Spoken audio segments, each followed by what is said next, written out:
کی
كان قبل أن يكون والصلاة والسلام على خير خلقه محمد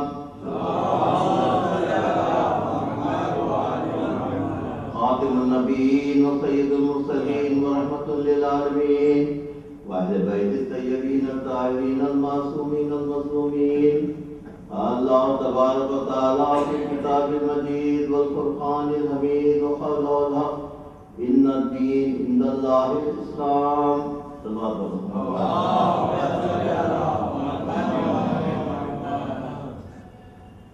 مجالس اضاء کا سلسلہ کل سے شروع ہوا تھا اور آج یہ سلسلے کی دوسری مجلس ہے. آج میں بہت سے ہمارے نئے چہرے اور ہمارے نئے دوست اس مجلس میں تشریف فرما ہے، تو میں ان کی خاطر اور پھر تسلسل کی خاطر میں نے کل جن چیزوں کا ذکر کیا ہے اور جس مضمون پر جس ٹاپک پر یہاں پر یہ 9 مجالس ہو رہی ہیں اس کے متعلق میں بالکل سرسری طور پر ذکر کروں گا، اور آئندہ آنے والے مجالس کے جو ٹاپکس میں نے مقرر کیے ہیں وہ بھی آپ کے سامنے آپ پیش کروں گا، تاکہ آپ کون سے دن جو ہے انشاءاللہ کیا آپ مجھ سے سننے والے ہیں.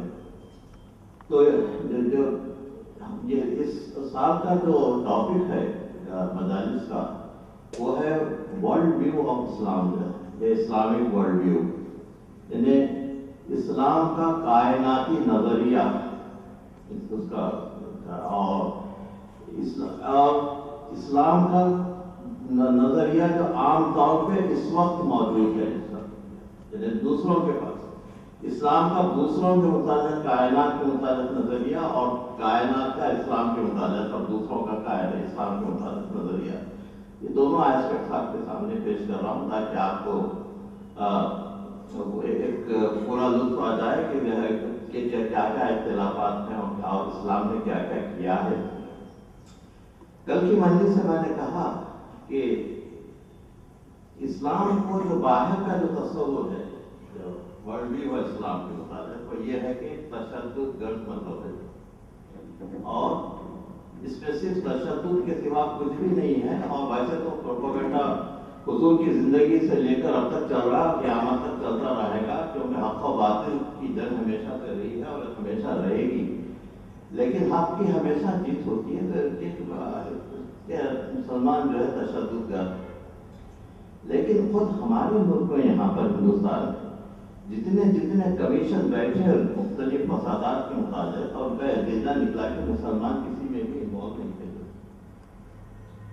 کیونکہ وہ سادھوؤں کی جو ہے وہ ان کی کانسپریسی تھی. اور بہرحال جو بھی ہے اس کی وہ ڈیٹیل سے جانا نہیں چاہتا کہ کلین چٹ بالکل مل گئی. اور میں نے کہا کہ بوسٹن میں جو فساد جو ہوا تھا اس میں بھی جو ہے جو لوگ پکڑے گئے اس میں کوئی مسلمان نہیں تھا. تو اس لیے یہ کیا اسلام میں تشدد گرد مذہب ہے یا اس کے متعلق میں نے چند اپنے خیالات کا اظہار کیا تھا، اور اسے مسلسل ان مجالس میں اسی سلسلے میں بیان ہوتا رہے گا. کل کی مجلس سے میں نے کہا تھا کہ اسلام کا مطلب یہ ہے امن اور سلامتی کا نام ہے اسلام، اور اسلام کا نام ہے صبر و رضا، اور اسلام کا نام ہے اللہ کی اطاعت کرنا، بغیر کسی شرط کے اللہ کی اطاعت کرنا. یؤمنون بالغیب کی منزل ہے اسلام کی. تو اسلام میں ہمیشہ اللہ پیش نظر ہوتا ہے، اور اسلام کا جو بیسک جو پرنسپل ہے وہ ہے وحدانیت، اللہ کی یکتائیت اور اللہ کی وحدانیت. توحید ایک سینٹرل پوائنٹ ہے جو نہ صرف اسلام کے مختلف پہلوؤں پر چھایا ہوا ہے بلکہ مسلمان کی ہر زندگی میں توحید کا اپلیکیشن آپ کو پایا جاتا ہے. اس لیے توحید سے ہٹ کر کوئی چیز نہیں ہوتی. اور توحید میں یہ ہے کہ اللہ کی صفات پر اگر غور کریں تو اللہ کی جو بہت ہی نمایاں صفت جو آپ کے سامنے آتی ہے وہ عدل کی صفت ہے. اللہ عادل ہے، اللہ جابر نہیں ہے، اللہ جو ہے عادل ہے. اور ایک ڈسپاٹ نہیں ہے بلکہ ہر کام اس کا عدل کے مطابق ہے. آپ جس چیز پر غور کیجیے سوائے عدل کے اور توازن کے وہاں پر آپ کو اور کوئی چیز نظر نہیں آئے گی. تو اللہ ڈسپاٹ نہیں ہے. تو ریسنٹلی جو کتابوں میں جو کہا جا رہا ہے کہ اللہ ڈسپاٹ ہے وہ اس وجہ سے ہے کہ اس پر عدل کا کوئی تصور نہیں ہے. عدل کا جس کے پاس تصور ہے جانتے ہیں کہ اللہ کبھی عدل کے خلاف کوئی کام نہیں کر سکتا. تو بہرحال یہ کل میں نے اس کے متعلق کہا اور اس کے متعلق باتوں یعنی اللہ کی وحدانیت کے متعلق خود اللہ کے متعلق کہ اللہ ہے یا نہیں ہے اس کے اوپر جو ڈسکشنز ہو رہے ہیں اور جو کتابیں لکھی جا رہی ہیں اس پہ آگے بڑھ کے پہلے ہی کہ اللہ کو ماننا چاہیے یا دہلیت پسند ہو جانا چاہیے اس کے متعلق میں نے کل کی مجلس میں آپ کے سامنے ڈیٹیلز عرض کیا تھا. اور اس کے بعد توحید کے پھیلاؤ کے متعلق میں نے عرض کیا اس کا کہ اسلام جو ایسا دین ہے جس میں علم کی بڑی اہمیت ہے. کل میں نے علم کے متعلق چند باتیں عرض کی علم کی بڑی اہمیت ہے اور قرآن نے بھی علم کے متعلق کہا ہے اور جستجو کے متعلق اور انسانی عقل کو آگے بڑھانے کے لیے انسانی شعور کو آگے بڑھانے کے لیے کئی آیتیں ہیں. آپ پورے قرآن میں دیکھتے چلے جائیے کہ وہ کہ اللہ ایک ایسی قوم کی تخلیق چاہتا ہے جو عقل مند ہو اور جو چیزوں پر غور و خوض کر سکے. بالکل آنکھ بند کر کے کسی چیز کو قبول کر لینا یہ اسلامی طرف نہیں. اب اسلام چاہتا ہے کہ آپ غور و خوض کریں. افلا تدبرون القرآن ام علی قلوب اقفالها. قرآن پہ غور و خوض کیوں نہیں کرتے کہ تمہارے دلوں پر قفل پڑے ہوئے ہیں. اور اس کے بعد جتنی آیتیں اللہ کی اللہ کہ یہ میری نشانیاں ہیں اور ان پر غور کرو اور ان پر عبور حاصل کرو اس کے متعلق اسٹڈی کرو اور کائنات کی دنیا تمہارے حوالے کر دی جائے گی. تو کائنات کی دنیا ہمارے اللہ نے مسلمانوں کے لیے رکھی ہے یا وہ جو جستجو کریں اور اس کے متعلق کہتے ہیں کوشش کریں اسی کو کائنات کی دنیا مل جائے. تو کل یہ ٹاپکس تھے اور بہت ہی مختصر میں نے آپ کے سامنے عرض کیا. آج میں اسلام میں انسان کے مقام کے متعلق آج کی مجلس سے میں عرض کروں گا انسان کا کیا مقام ہے اسلام میں. اور کل کی مجلس سے میں سماج کے متعلق عرض کروں گا. سماج یعنی نہ صرف اسلامی سماج بلکہ اور سماج ہے پورا ہیومن سوسائٹی. تو اس کے متعلق کیا کیا مسلمانوں کو ہدایت یہ ہے کہ کس طریقے سے ان کے سامنے ان کے ساتھ رہے اور کس طریقے سے اللہ چاہتا ہے کہ ایک بین الاقوامی کمیونٹی ایک سوسائٹی بن جائے. سارے انسان ایک بین الاقوامی سوسائٹی ہو جائے جس میں ہم ایک دوسرے کا وہ بھائی بن کر رہ سکے. یہی ہے آپ کے پیسفل کو ایگزسٹنس. جیو اور جینے دو کی جو پالیسی ہے اس کی بیسس ہے کہ بھائی ایسی چیزیں ہم لوگ اڈاپٹ کریں جو آپس کی دشمنی اور فساد جو ہو رہا ہے وہ دنیا میں امن پسند ہو جائے. تو یہ چیز جو ہے اسلام کی کہ آگے بڑھنے کے لیے اخوت کی ضرورت ہے. تو یہ سوسائٹی کے متعلق میں اس کے بعد کی مجلس میں عرض کروں گا. اس کے بعد کی مجلس کا عنوان رہے گا جہاد جو بہت ہی کانٹروورشیل ہے اور جہاد کا کیا مطلب ہے اسلام میں اور جہاد کے متعلق آپ کے سامنے میں عرض کروں گا. اس کے بعد کے درس میں جو ہے انسانی حقوق کے متعلق اور انسان کے حقوق میں جو ہے عورتوں کے اور مردوں کے نسوانی حقوق کے متعلق اسلام نے کیا کیا اس کے سامنے ہوں گا. اس کے بعد نیکیوں کی جو تعریف دی گئی ہے امر بالمعروف اور نہی عن المنکر کی جو ہے اس کے متعلق آپ کے سامنے عرض کروں گا. اس طریقے سے انشاءاللہ یہ مجالس کا سلسلہ 9 محرم تک چلتا رہے گا. آپ ضرور تشریف لائیے. اور اس کے بعد بھی یہ مجالس کا سلسلہ 14 سے 18 محرم تک جو بیت الخائم میں شام کے 7:30 بجے رہے گا. اور جو ٹاپکس بجائے اسی کے کنٹینیویشن رہے گا انشاءاللہ. یہ پورے مجالس جو ہے وہ اسی کے متعلق کریں گے ورلڈ ویو کے متعلق. تو چلیے آج کی مجلس پر ہم واپس آئے اور کہیں کہ انسان کا کیا مقام ہے. اللہ کائنات میں انسان کا کیا مقام ہے, اللہ کے پاس کیا مقام ہے. اس کو ڈسکس کرنے سے پہلے آپ 2 چیزوں پر غور کیجیے. کہ اللہ کا جو تصور ہے وہ مختلف اقوام میں کیا ہے. تو چلیے ہم شروع کریں آپ کے جوس سے. جو ہے اللہ جوس نے اللہ کو اتنا بھیانک اس کا منظر پیش کیا کہ آپ کوئی نزدیک اس کے جا نہیں سکتا تھا. یہ کس لیے ہے؟ وہ کمرشل پوائنٹ آف ویو ہے. وہاں پر اللہ تک جانے کے لیے آپ کو یہ ملائیت کی ضرورت ہے اور ہم انٹروین کریں گے آپ کو اللہ تک پہنچانے کے لیے. یہ اس کی بھیانک تصور. اور تو عیسائیوں نے کیا کیا؟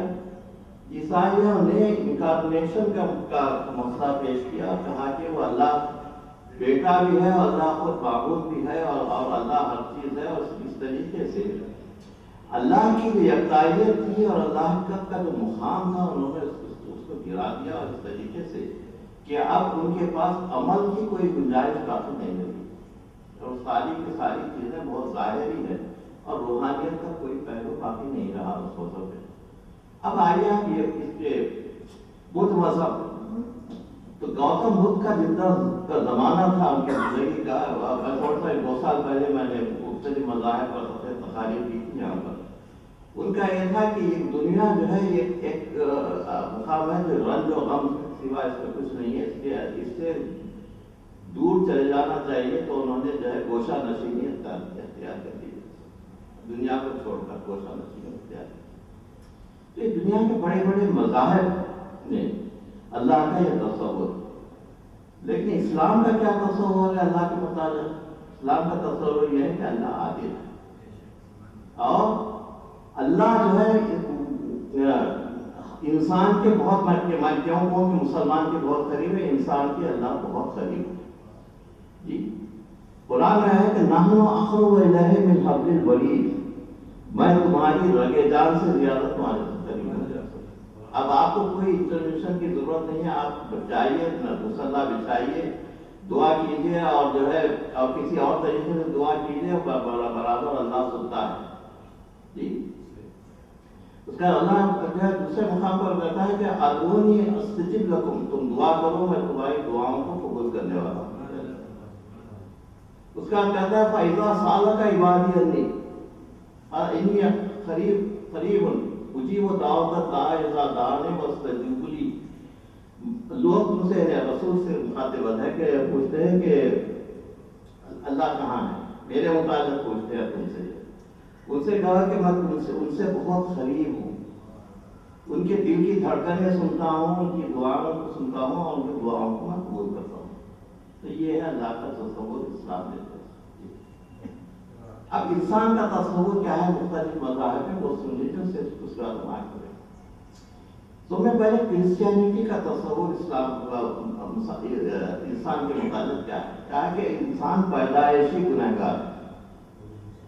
جی پیدائشی گنہگار ہے اور گناہوں سے چھٹکارا پانے کے لیے اس کو سن آف گاڈ پر ایمان لانا چاہیے. وہی اس کو ان گناہوں سے اور چھٹکارا دلا سکتے ہیں. وہ پیدائشی گنہگار کا تصور. اور دوسرے مذاہب میں کیا ہے، یہ تو پیدائشی گنہگار ہے. ویسے ہم نے بدھ مذہب کا میں نے کہا کہ جو ہے وہ انسان جو ہے وہ مسائل میں گھرا ہوا ہے، اس کو اس سے باہر جانا ہے، گوشہ نشینی اختیار. اسلام کیا کہتا ہے؟ نہیں، یہ دنیا تمہارے لیے آزمائش کا مقام ہے. مختلف آزمائشوں سے تم گزرو اور یہ دنیا تمہارے لیے آزمائش کا مقام ہے. تو یہاں پر جو تکالیف گزر رہی ہیں وہ تمہارا امتحان ہے. اور جس طریقے سے تم پر تکالیف گزریں گی اس کے ساتھ ہی ساتھ تم اور زیادہ تمہیں استقلال پیدا ہوگا اور تمہاری فطرت جو ہے اور نکھر کر آگے آئے گی. تو جتنے تکالیف ہے وہ تکالیف جو ہے اللہ کی طرف سے ظلم نہیں ہے بلکہ اللہ کی طرف سے امتحان. جی تو اللہ قرآن میں ارشاد فرماتا ہے وَلِيَبْلَوْكُمْ بِالْخَوْفِ وَالْجُوعِ وَنَقْصٍ مِنَ الْأَمْوَالِ وَالْأَنفُسِ وَالثَّمَرَاتِ وَبَشِّرِ الصَّابِرِينَ الَّذِينَ إِذَا أَصَابَتْهُمْ مُصِيبَةٌ قَالُوا إِنَّا لِلَّهِ وَإِنَّا إِلَيْهِ رَاجِعُونَ. ہم تم کو آزمائیں گے بھوک میں، پیاس میں، اور اولاد کی تباہی میں، اموال کی تباہی میں، اور جو میرے ثابت بندے ہیں ان پر جب مصیبت آتی ہے تو کہتے ہیں کہ ہم اللہ کی طرف سے آئے ہیں، اللہ کی طرف واپس چلے جائیں، انا للہ و انا الیہ راجعون۔ کربلا میں آپ دیکھیے جتنی مصیبتیں پڑ رہی تھیں، امام کے لب پر یہی تھا کہ انا للہ و انا الیہ راجعون۔ کبھی انہوں نے شکایت نہیں کی کہ کیا ہو رہا ہے اس پر، ہمیشہ صبر و شکر تمام ہے۔ انشاءاللہ یہ اس کے لیے آئندہ کے مجالس میں میں اس کے مطالعہ کرتا ہوں۔ یہ تو اسلام کا یہ پہلو ہے صبر و شکر کا۔ اب انسان کا مقام اللہ کے پاس کیا ہے؟ اب قرآن کی چند آیتوں سے آپ کے سامنے بات کروں۔ یہ سورہ صاد کی آیتیں ہیں، آیت نشان 70 سے لے کے 75 تک جو آپ کے سامنے میں تلاوت کر رہا ہوں، اس کے بعد پھر اور دوسری آیتوں میں تلاوت کروں گا۔ قرآن کی آیتوں کی میں کے لحاظ سے انسان کا کیا مقام ہے اللہ کے سامنے آپ یہ دیکھیے۔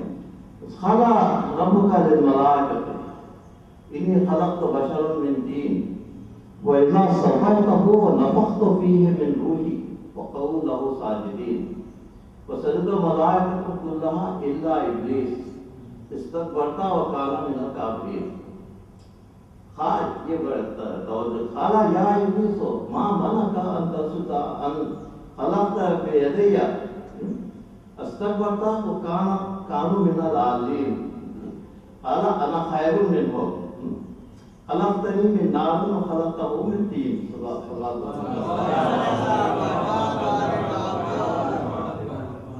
تو اللہ فرماتا ہے اس کی ان آیتوں میں، سورہ صاد کی آیتیں ہیں 70 سے 75 جس کی میں نے تلاوت کی ہے، آپ جا کے دیکھ سکتے۔ اس میں یہ کہا کہ اللہ نے رسول سے مخاطبت ہے کہ تم اس وقت کو یاد کرو جب اللہ نے ملائکہ سے کہا کہ میں انسان کو مٹی سے خلق کرنا چاہتا ہوں،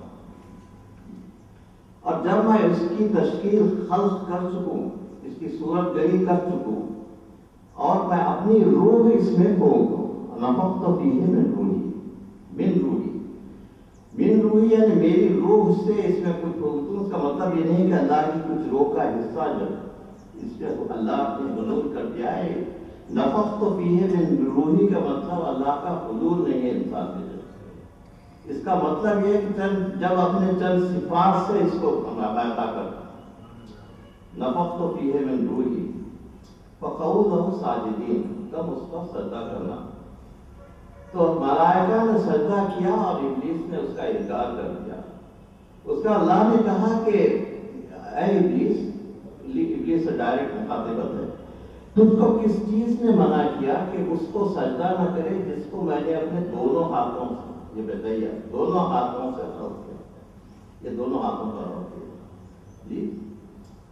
کیا تو نے غرور کیا یا تو عالین میں سے تھا؟ یہ بھائی عالین کے متعلق آپ کے سامنے، کیا تو نے غرور کیا، کیا تو عالین میں سے تھا؟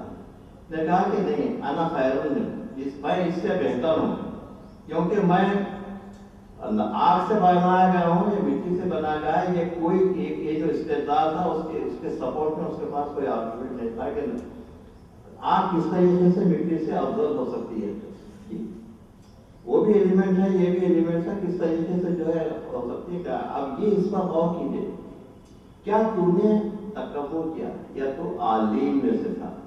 اس کا مطلب یہ ہے کہ خلقت آدم سے پہلے کچھ لوگ موجود تھے، صلوات پر محمد بلند درجے کے عالم، جن کو جو آدم کو سجدہ کرنے کے لیے ان کو نہیں بنایا گیا تھا، بلکہ وہ صورت کرے آدم وہی تھے، صلوات پر محمد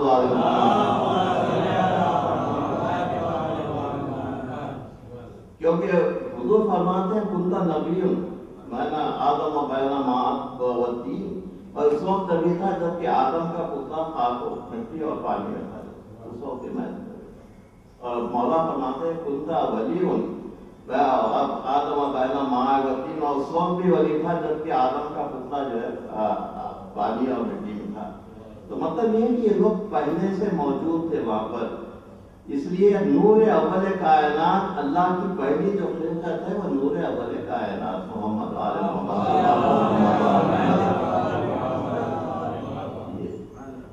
تو یہ اس کے بعد کا درد ہے کہ اللہ نے کیا مقام دیا ہے انسان کو. اب یہ سورہ بقرہ کی آیتیں ہیں 30 سے لے کر 35 تک. یہ سورہ بقرہ پہلی دوسری جو سورت ہے قرآن کی، اس پہ یہی ورڈنگ شروع کی جائے. اس سالہ رب کا ملائکہ انی جاعلون فی الارض خلیفہ. حالو اتجل فیہا ویفسد الدماء اتجل فیہا من یفسد فیہا ویفسد الدماء. اللہ نے جو ملائکہ سے کہا کہ جو میں ایک انسان میں ایک اپنا خلیفہ زمین پر بنانا چاہتا ہوں. اب جو یہاں پر ذکر ہو رہا ہے اللہ کی طرف سے، انسان اللہ کا خلیفہ ہے، خلیفۃ اللہ فی الارض. اور یہ کہا کہ یہ ملائکہ نے کہا کہ یہ تو اس کو خلق کرنا چاہ رہا ہے جو زمین پر فساد پھیلائے گا، پھولوسی کرے گا. میں جن کو جانتا ہوں، تم جس چیز کو جانتا ہوں تم نہیں جانتے. نیالوں مالا تعلم، میں جو جانتا ہوں تم نہیں جانتے. اس کے بعد اللہ نے کہا کہ وَعَلَّمَ آدَمَ أَسْمَاءَ اللَّهِ، بڑی خاص چیز ہے. اس کے بعد اللہ نے آدم کو سارے اسماء کی تعلیم دی. ثم عرض الملائکۃ، اب ملائکہ کی طرف پلٹا اللہ کی تعلیم دینے کے بعد کہا کہ انبیاءہم بِأَسْمَائِهِمْ، اگر تم جن چیزوں کی تعلیم دیا ہو تم اس کو ریپیٹ کرو جو تم وہاں پہ موجود تھے تعلیم دیتے ہو. کہا کہ لا علم لنا الا ما علمتنا، ہم کو اتنا ہی معلوم ہے جتنا تو نے کہا ہے، اور جو ہے اتنی عالم آتا میں تیرے سوا اور کوئی ہم کچھ نہیں جانتے. اس کے بعد ملائکہ کو یا سجدے کا جو حکم ہوا ہے کہ آدم کو سجدہ کرو، تو کیا کس بیسس پہ سجدے کا حکم ہوا ہے؟ اس وجہ سے کہ آدم کو بھجوانے سے پہلے علم کی تعلیم دی گئی، اسماء کی تعلیم دی گئی، تاکہ زمین پر جو اپنے خلیفہ بن کر جانے والے ہیں تو وہ ساری چیزوں کا خیال رکھیں اور ساری چیزوں سے واقف ہو جو زمین پر ہوتی ہیں یا اور کائنات کا علم ان کو حاصل ہو.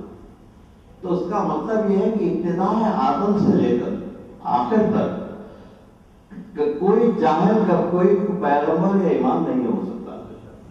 اللہ نے اس کا انتظام کر دیا کہ آدم کو بھی جب بھیجا تو پہلے علم دے کر دلوایا، اور اس کے بعد آدم کو علم دینے کے بعد وہ کہا کہ وہ آدم کی طرف مخاطب ہوئے اور کہا کہ آدم اور میں نے جو چیزیں تم کو بتائی ہیں تم ان لوگوں کے سامنے آ سکو. تو حضرت آدم نے کہا اور ملائکہ خاموش ہے، کہا کہ ہم اس کا اعادہ نہیں کر سکتے. اس کے بعد حکم ہوا کہ جب آدم کو سجدہ کرو. کیا کائے کا سجدہ؟ سجدے دو قسم کے ہوتے ہیں. ایک سجدہ عبادت کا سجدہ ہوتا ہے جو صرف اللہ کے لیے کیا جاتا ہے جی، اور دوسرا سجدہ یہاں جو اللہ جو حکم دے رہا ہے سجدہ وہ عبودیت نہیں ہے، یہ سجدہ تعظیمی ہے. صلوات محمد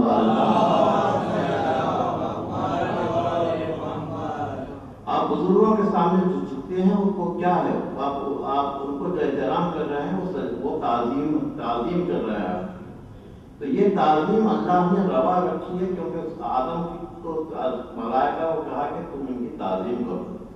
اس قابل ہے، علم دیا گیا ہے اور میرے نائب ہیں اس دنیا میں اور ان کی تعظیم کرو. یہ سجدہ تعظیمی جو اس طریقے سے واجب ہے. اب جب عالم کے سامنے جھکتے ہیں یا کوئی چیز کرتے ہیں تو یہ کوئی بت پرستی نہیں ہے بلکہ تعظیم ہے. اس نشان کی تعظیم ہے جو آنکھوں سے اب تک چلا رہا ہے، جو حضرت عباس کے ہاتھوں سے گزرا اور آج تک باقی صلوات محمد یہ سجدہ تعظیم. تو یہ قرآن کی یہ آیتیں یہ بتا رہی ہیں کہ جو ہے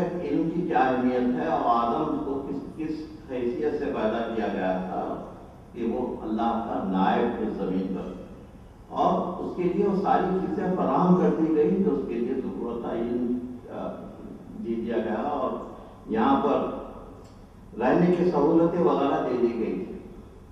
اس کے بعد پھر آیت ہے کہ قال یا آدم اسکن انت و زوجک جنت، اور کیا تم اور تمہاری بیوی جنت میں رہو اور جو چاہے کھاؤ لیکن اس شجر کے پاس مت رہو۔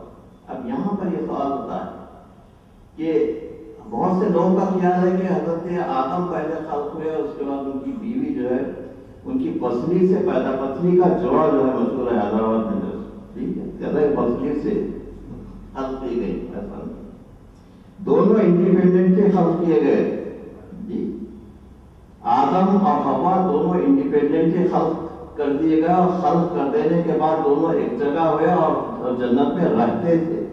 کہ تم اور تمہاری بیوی دونوں جنت میں رہو، جو چاہے وہ کھاؤ لیکن اس شجر کے پاس مت جاؤ۔ بہرحال لوگ اس تفصیل میں جانا نہیں ہے، مگر یہ کہ لوگوں کا خیال کہ بھئی وہ عورت کی حیثیت جو ہے بالکل کم تر ہے، کیونکہ وہ مرد کے پسلی سے پیدا ہوئی۔ اب یہاں پہ ڈاکٹرز موجود ہیں، پسلیاں کاؤنٹ کیجیے کہ کیا ایک پسلی کم ہے مرد کی عورت کے مقابلے میں؟ نہیں ہے، اتنی پسلیاں جتنے مردوں کے عورتوں کے، تو عورت کی بالکل ایک جداگانہ حیثیت ہے، اور پورے کا پورا نہیں ہے کہ میں ابھی حقوق کے مطابق انشاءاللہ آگے مجلسوں میں ذکر کروں گا، ایک پورے کا پورا سورہ جو ہے عورتوں کے مطابق ان کے حقوق کیا ہیں، ان کے کیا ہے پورا۔ دنیا میں کسی مذہب نے عورتوں کو وہ حقوق نہیں دیے، یہ اسلامک ورلڈ میں وہ حقوق نہیں دیے جو اسلام نے۔ پہلی مرتبہ ان کو ورثے دار قرار دیا گیا، اپنے شوہر کے حصے میں، اپنے ماں باپ کے حصے حصہ پا سکتی ہیں، اپنے شوہر سے حصہ پا سکتے ہیں، اور اپنی اولاد سے حصہ پا سکتے ہیں۔ مرد تو کم از کم ایک کا وارث ہوتا ہے، یا یہ دو تین اس کی کیئر ٹیکرز یہاں پر اللہ نے مقرر کر دیا، صلوات اور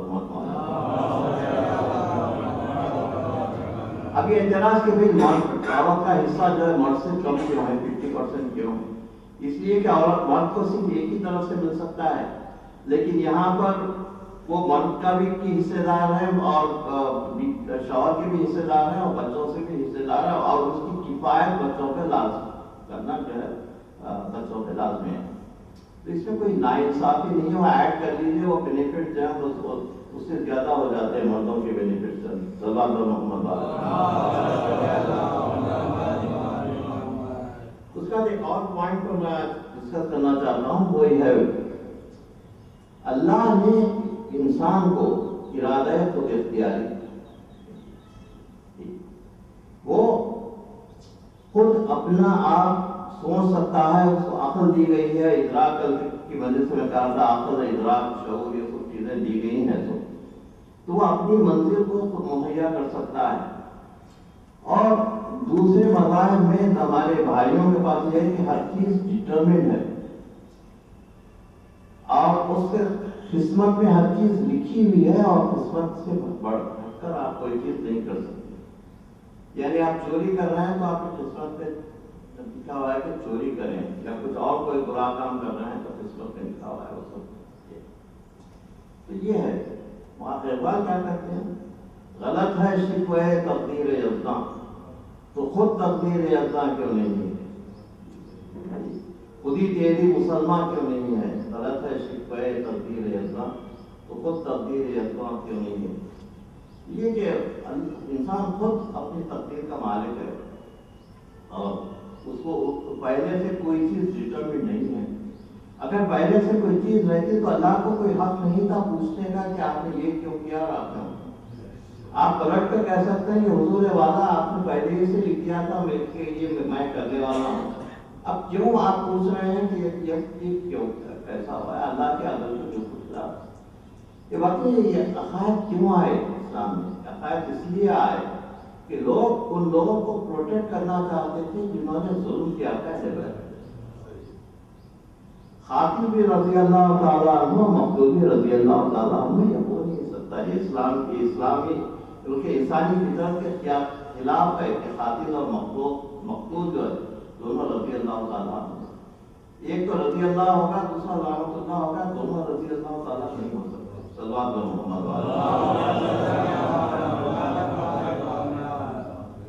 اس کا اللہ نے عمل کے دروازے کھول دیے آپ پر. میں کہا کہ ساری کائنات کی کنجیاں آپ کے حوالے ہیں اور آپ اس پر عمل کیجیے. عمل سے زندگی بنتی ہے، جنت بھی جہنم بھی. یہ خاکی اپنی فطرت میں نہ نوری ہے نہ ناری ہے، عمل سے زندگی بنتی ہے. تو یہ جو ہے اقبال جو ہے یہ ڈٹرمنیشن کی جو ہے قائم ہے، جبریت کا ہر چیز جو ہے پہلے سے مخلوق ہے. ایک کلین سلیٹ ہے اور آپ جو کر رہے ہیں وہی وہاں لکھا جا رہا ہے. پہلے سے وہاں پر کوئی چیز لکھی ہوئی نہیں. جو آپ کرتے جا رہے ہیں وہاں پر وہ چیز لکھی جا رہی ہے اور پہلے سے کوئی چیز نہیں ہے. تو اس طریقے سے عمل کرنا ہے نہ کرنا آپ کے پاس ہے. اللہ کہتا ہے کہ تم کو عقل دی گئی نہ ہدیناہ السبیل اما شاکرا اما کفورا. میں نے دونوں راستے بتا دیے ہیں. کیا تم شکر کا راستہ اختیار کرو یا کفر کا راستہ اختیار، تمہاری مرضی. تو اللہ جبر نہیں کرتا کہ کسی کو سب کو مسلمان بنا دیتے ہیں. اللہ کہہ رہا ہے قرآن ایک جگہ پر ہے کہ اگر اللہ چاہتا تو سارے انسانوں کو جو مومن بنا دے سکتا. پھر انسان کی اہمیت کیا باقی رہی؟ انسان کی فضیلت اس لیے ہے کہ اس کے پاس گناہ کرنے کی صلاحیت ہے. فرشتوں میں اور انسان میں فرق یہ کہ فرشتوں میں گناہ کرنے کی صلاحیت بالکل نہیں ہے. تو نہیں وہ معصوم ہے، اس لیے کہ وہ سوائے عبادت کی کچھ کر نہیں سکتے. لیکن یہاں پر گناہ کی صلاحیت موجود رہنے کے باوجود آپ اپنے نفس امارہ کو دبا کر اگر نیک کام کریں تو وہ جو قابل تحسین یہ. اس لیے انسان کی فضیلت ہے فرشتوں میں. فرشتوں سے بہتر ہے انسان ہونا، مگر اس میں لگتی ہے محنت زیادہ ہے.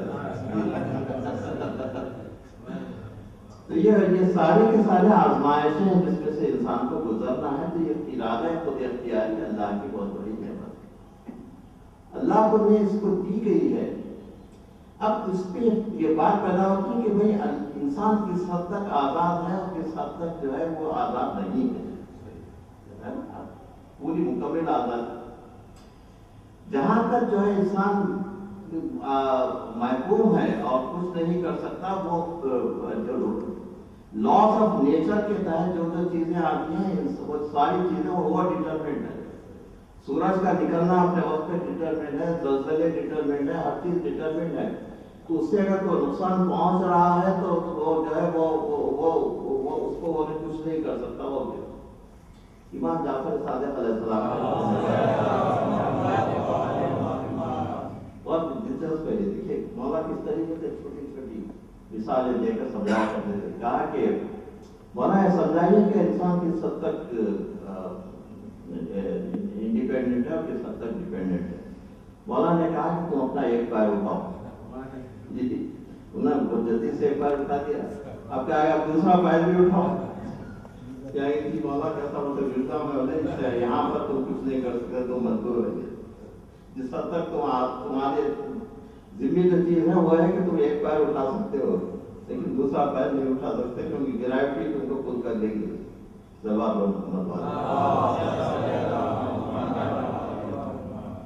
اور دوسرا جو ہے میرے دوستوں نے یہاں پر یہ مجلس میں مجھ سے سوال کیا تھا کہ بھائی کہ یہ کیوں ہوتا ہے کہ کسی پر اتنا ظلم ہو رہا ہے یا کیوں جو ہے ایسا ہو رہا ہے اور کیوں ایسا ہو رہا ہے. پہلے تو یہ ساری چیزیں آزمائش ہے انسان کے لیے، اس کے نفس کو آگے بڑھانے کے لیے.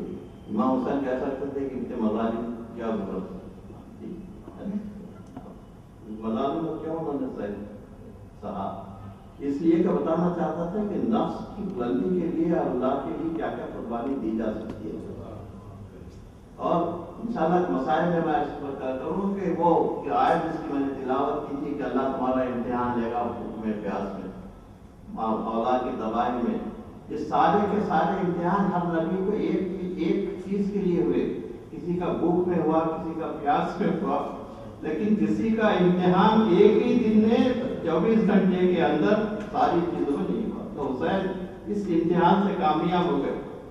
اس لیے اس کو کیا ہوا، یا ایھا النفس المطمئنہ ارجعی الی ربک راضیۃ مرضیہ فادخلی عبادی وادخلی جنتی صلوات تو آج میں انشاءاللہ کل تشریف لائیے، کل اس کو انسانی حقوق کے متعلق آپ کے سامنے باتیں ہوں گی۔ آج کی مجلس سے میں سفر امام حسین کے چند مقامات پیش کرنا چاہتا ہوں۔ 22 رجب کو معاویہ کا وصال ہوا اور اس کے بعد یزید جو تخت پر بیٹھا اور حاکم مدینہ کو اس نے لکھا کہ حسین سے بیعت طلب کرو۔ 4 لوگوں کے لیے تھا، عبداللہ ابن عمر، عبداللہ ابن عباس اور ابا عبداللہ ابن حسین، ان دونوں سے تم بیعت طلب کرو، اور اگر بیعت سے انکار کرتے تو ان کو قتل کر دیا جائے۔ تو حاکم مدینہ آیا اور کہا کہ یہ یزید کا فتح پڑھ لیجیے۔ اس نے کہا کہ آپ اس وقت اور کرنے لگے، کہا کہ دیکھو میں یہاں اس چیز کے متعلق میں کچھ نہیں کہہ سکتا، میں جو ہے مکہ جانا چاہتا ہوں، وہاں پر جانے کے بعد میں اس کے متعلق سوچوں گا اور میں ان کو بعد میں جواب دوں گا۔ یہ نہیں کہا کہ میں بیعت کے متعلق سوچنا، کہا کہ میں مکہ جا رہا ہوں عبادت کے لیے، وہاں میں سوچنا چاہتا ہوں۔ تو 28 رجب کو حسین مدینے سے روانہ ہوئے پورے سامان کے ساتھ۔ اس طریقے سے روانہ ہوئے کہ کئی خیمے تھے اور کئی لوگ تھے، تو خطرات عصمت و سعادت کا ساتھ تھا، گرمی کا زمانہ تھا، پورا انتظام تھا۔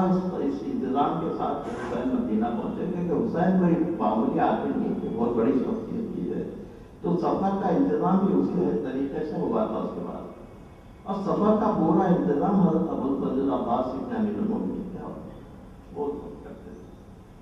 کسی کو قافلے میں کسی چیز کی ضرورت ہو، بچوں کو کسی چیز کی ضرورت ہو، جا کے عباس سے رجوع کرتے تھے کہ یہ ہونا چاہیے، وہ ہونا چاہیے۔ حسین مکہ پہنچے اور رمضان، شوال، ذیقعدہ، ذوالحجہ کی 4-5 مہینے مکے میں رہے، اور اس کے بعد یہ ہوا کہ ان کو خبر ملی مولا کو کہ کوئی لوگ ہیں جو حج میں آپ کو قتل کر دینا چاہتے ہیں، تو آپ مولا نے حج کو عمرے سے بدل کر 8 جس کو وہاں سے نکلے ہوا، اور مکہ جانے سے عراق سے نکلنے سے پہلے، مکے سے نکلنے سے پہلے آپ نے وہاں پر حضرت مسلم نے عقیل کو وہاں پر بھجوایا، کہا کہ تم میری نیابت کرو، اور پھر دیکھو کہ لوگ انہوں نے خطوط لکھے کہ آپ ہمارے پاس تشریف لائیے، عراق تشریف لائیے۔ تو عراق کا ارادہ کیا، لیکن راستے میں اطلاع ملی کہ مسلم نے اپنی کی شہادت ہو گئی۔ تو اس کے بعد آپ نے کوفہ جانے کا ارادہ ملتوی کر دیا، کیونکہ کوفہ جانا چاہتے تھے، بجائے کوفہ جانے کی ایک دوسری راہ لی، وہ کربلا مولا کی طرف روانہ۔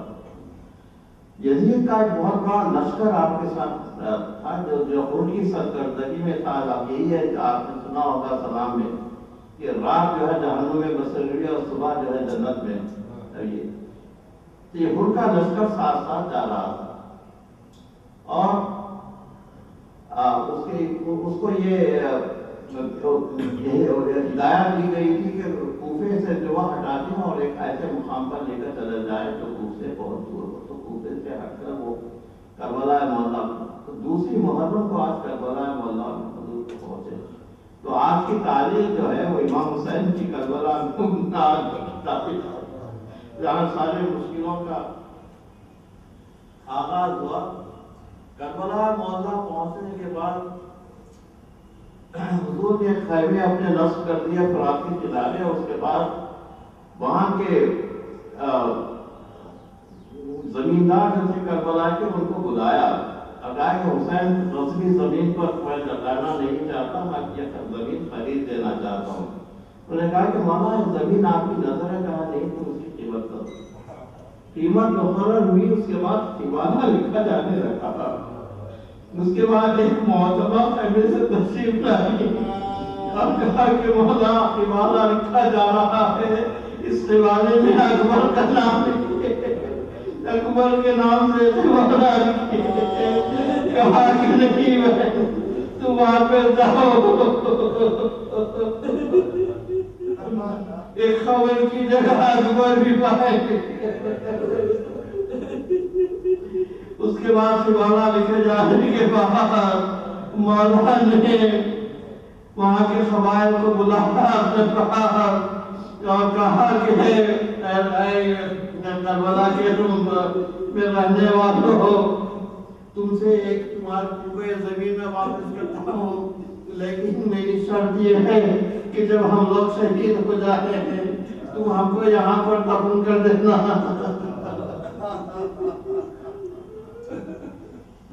مر جانے کے بعد بچوں کو طلب کیا اور کہا کہ ہے بچوں، تمہارے ماں باپ کا گھر آنے میں پرورش کریں گے، تم کھیلتے ہوئے یہاں آ جانا اور ایک ایک مٹھی کھانا ہمارے جسموں پر ڈال دینا۔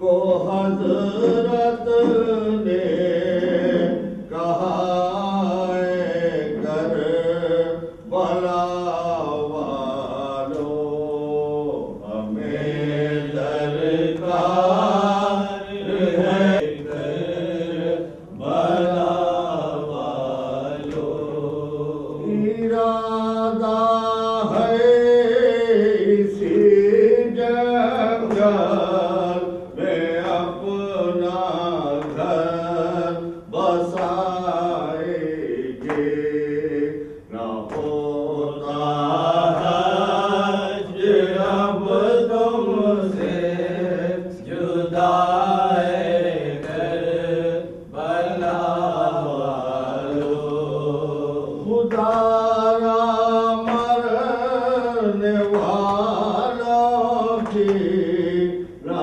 روکو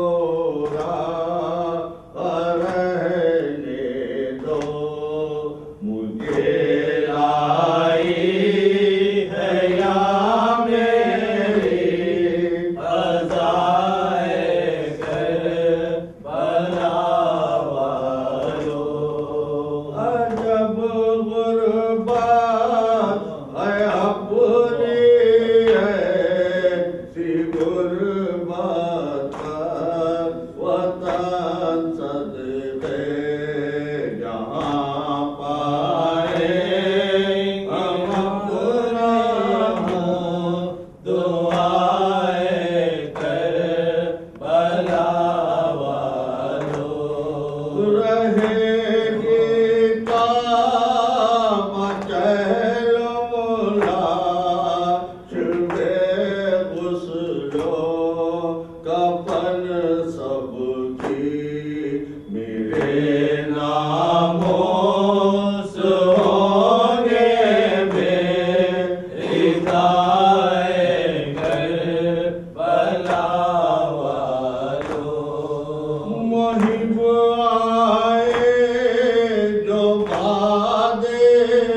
السلام عليك يا فاطمة الزهراء طيبة نساء العالمين السلام عليك يا خديجة الكبرى أم المؤمنين السلام عليك يا حسن المجتبى السلام عليك يا أبا عبد الله السلام عليك يا رسول الله السلام عليك على جدك وأبيك خصوصا سيدي ومولاي أبي الفضل القاسم المؤمنين وأصحاب الفقراء السلام عليك يا سلطان الأرض ولجم علي بن مسر الله السلام عليك ورحمة الله وبركاته السلام عليك يا صاحب الخير والزمان السلام عليك يا شريك القرآن السلام عليك يا إمام التوليان الأمان الأمان الأمان أجل الله تعالى فرجك تعالى تعالى مخرجك وظهورك السلام عليك ورحمة الله وبركاته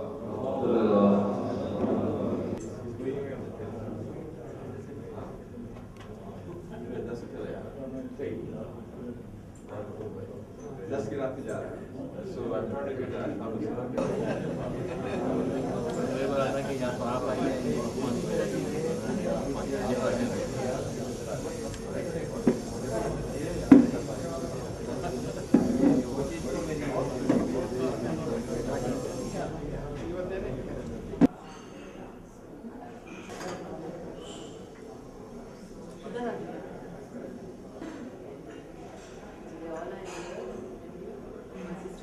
No, actually, only good semester.